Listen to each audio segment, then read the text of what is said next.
Bahagia itu pilihan atau kondisi biologis. Banyak orang mengatakan bahwa bahagia adalah soal pilihan. Kita yang menentukan mau bahagia atau tidak. Namun, di sisi lain, ilmu pengetahuan menunjukkan bahwa rasa bahagia juga sangat dipengaruhi oleh faktor biologis yang ada di luar kendali penuh kita. Jadi, mana yang benar? Jawabannya tidak hitam putih.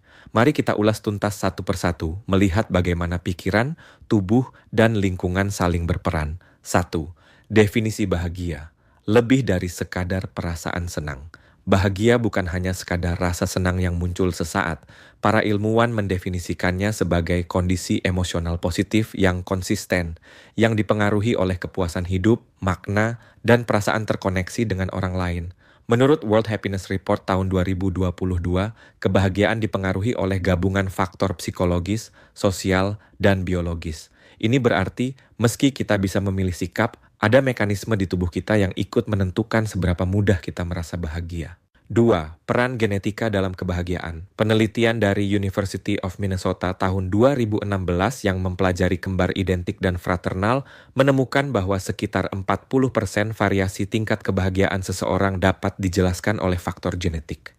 Gen tertentu mengatur produksi dan sensitivitas neurotransmitter seperti serotonin, dopamin, dan oksitosin, zat kimia otak yang erat kaitannya dengan perasaan senang. Jadi, ada orang yang secara alami memiliki set point kebahagiaan lebih tinggi, sementara yang lain perlu usaha lebih untuk mencapainya. 3. Hormon dan neurotransmitter, mesin emosi di dalam tubuh. Bahagia sangat dipengaruhi oleh keseimbangan hormon dan neurotransmitter. Dopamin memicu rasa puas dan termotivasi, serotonin membantu stabilitas mood, oksitosin meningkatkan rasa percaya dan kedekatan sosial, sementara endorfin mengurangi rasa sakit dan memberi euforia. Jika hormon-hormon ini seimbang, kita cenderung lebih mudah merasa bahagia. Sebaliknya, ketidakseimbangan akibat stres kronis, kurang tidur, atau pola makan buruk dapat menurunkan kapasitas kita untuk merasakan kebahagiaan. 4. Lingkungan dan pengalaman hidup. Meski biologi berperan besar, lingkungan kita membentuk pengalaman yang mengaktifkan atau menghambat sistem kebahagiaan tersebut.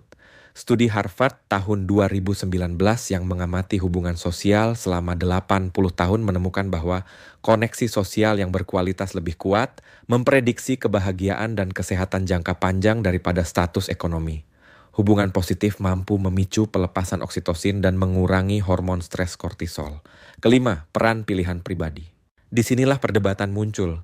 Meskipun biologi memberi batasan, pilihan pribadi tetap memiliki pengaruh besar.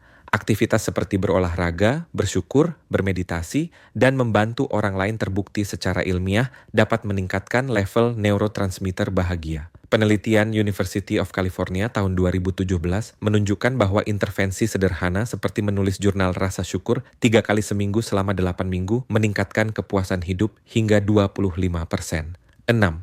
Bahagia sebagai hasil interaksi biologi dan kesadaran. Kebahagiaan sebaiknya tidak dipandang sebagai pilihan murni atau murni bawaan lahir. Ini seperti berkebun, kondisi tanah, biologi, menentukan jenis tanaman yang bisa tumbuh, tetapi perawatan, pilihan, dan perilaku menentukan apakah tanaman tersebut subur atau layu. Orang dengan tanah yang kurang subur mungkin butuh pupuk dan usaha ekstra, tetapi tetap bisa menumbuhkan kebahagiaan. Siedmi mitos fake it till you make it. Banyak yang percaya bahwa berpura-pura bahagia bisa membuat kita benar-benar bahagia. Ada benarnya karena ekspresi wajah positif dapat mengirim sinyal ke otak untuk melepaskan neurotransmitter tertentu.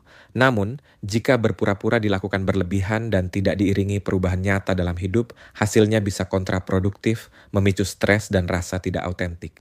Kesimpulan, pilihan dan biologi tidak bisa dipisahkan. Bahagia adalah hasil interaksi antara faktor biologis yang membentuk set point dan keputusan sadar yang kita ambil setiap hari.